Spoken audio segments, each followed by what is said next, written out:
I have been called all the names that are in this world. And what is that, for instance?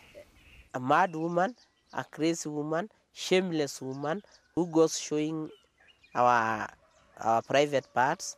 And I also had to bring a man's penis to show them. Because I thought if I show one and I don't show the other one, then women will blame me. But I showed men using a condom. So it's another way of showing them how to use a condom. So I started by showing you men, look here. This is how you use a condom. And you're supposed to use a condom because of A, B, C, D. Then from there now I moved to a woman model. Yeah. Have you ever been threatened? Yes, severally. What did they do? Severally. Some would say you can kill her. Some would say you will beat her. Some had to come around here one day. They came around with their spears. They wanted to come and burn this home. So such small things. And you never got scared? I couldn't because I grew up with these people. You know, once you know the people and their culture and how they behave, then you know them. But to a newcomer, one can come with a spear here and you start running away, and I don't run away because I know him and I know the language to use when he comes.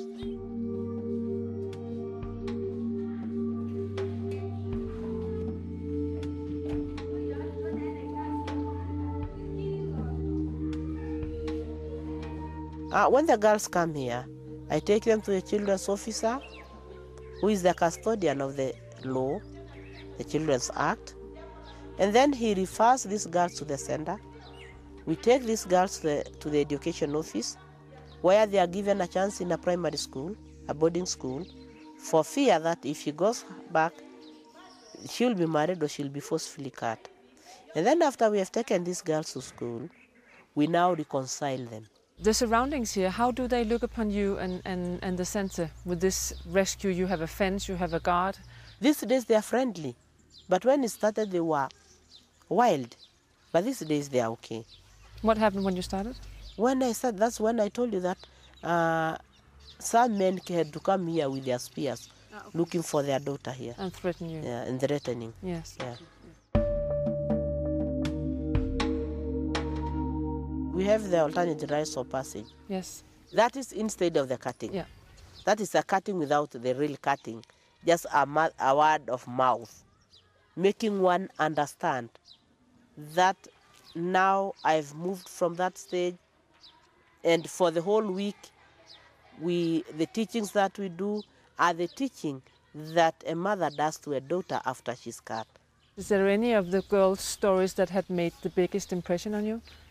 Because there are those stories of a girl that I rescued, two girls I rescued. The picture is on the wall. And after rescuing, I reconciled the girl. I thought with the family? I thought she was safe. And then when the mother went to the church gathering, the brother who was 17 years organized for this girl to be cut. And this girl was cut very early in the morning. The brother came, he knocked at the door, and then the two daughters opened. They didn't know what the brother wanted. When he came in with 6 women.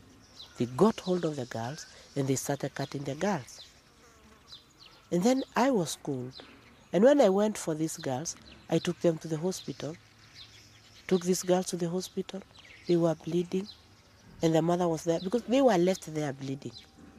But whom is to blame that this is not changing really fast, this system? Is it the women, the mothers? The mothers. Or is it the fathers? The mothers. The mothers. According to my experience in the field, the mothers are to blame. Women are dangerous people because they follow the culture and the tradition so much, and they value them more than men.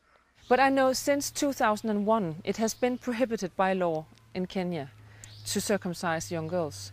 Why is it continuing then? There are so many laws that are put in place, but nobody reinforces the laws. Because that is the law that has enabled us to rescue these girls. And that is the law that allows us to keep these girls. Because these girls are saying no to female circumcision that is outlawed. And then they are saying no to early marriages. And since they are below 18, then they have a right to say no. And we also have a right as friends of these girls to help them to go through what they don't want. So there is that law, but nobody is reinforcing them. These laws are kept in the shelves. I do remember the first rescue that I did. When I went to the police, they said, what do you want us to do? I said to them, well, I do think there is a law that protects this girl from undergoing any pain.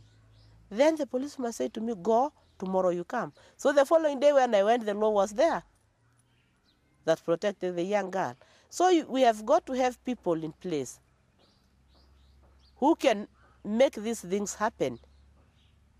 And again, we are putting a law in place on people or on a person that don't know that there is a law.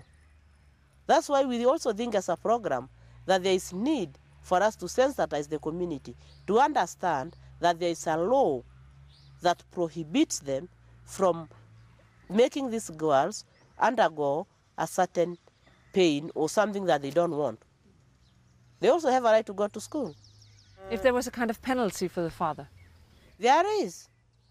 I do remember that I rescued a girl here, and when I went to court, I took him to court. When I took him to court, he was fined.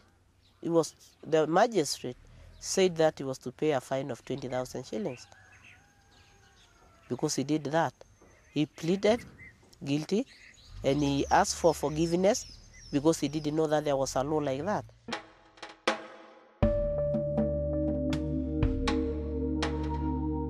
If you should look on the work that you have been doing, you can feel that you have made a difference. Yes, I have. Before we started, you could hear that in that home. They are cutting a girl, they are cutting a girl. So it's going down, but slowly. Do you think that you will ever be able to stop the fight? Yes. We are moving towards stopping it. Because having those girls, 50, 60 girls you saw, these are the girls that we have been in an agreement with their parents that they are not going to be cut. And last time we had 90, the other time we had a number. So if you count the number of years that we have done that, then you can see that there is hope and it is stopping. If you should look upon your own life, what has it cost you? It has cost me my marriage. Okay. That is one of the things that it has cost me. Because my husband was not happy when we started even showing the model. Because everybody was saying, your wife is mad. Something is wrong with your wife.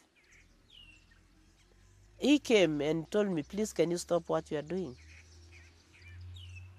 I said, I'd rather continue and see the fruits other than stopping it at the middle, because nobody will ever know why I was doing it. So just allow me to go on. So you lost your marriage and you're working very hard? Yes. What was it in you that made you be strong enough to take this fight? It is the fight that I got from the people. You know, when things are soft on you, you'll never be hard. But when things are bad on you, then you develop that strength in you to protect yourself and protect your work. And you used the anger you had from your own circumcision? Yeah, that is what really strengthened me. Have you reconciled with that? Well, I forgave my mother.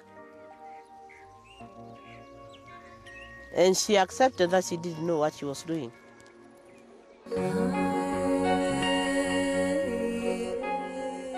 Ilda Bogassini betegnes som en af Italiens, men også verdens bedste advokater. Hun har stået i spidsen for efterforskningen af Silvio Berlusconi og er også gået efter den italienske mafia.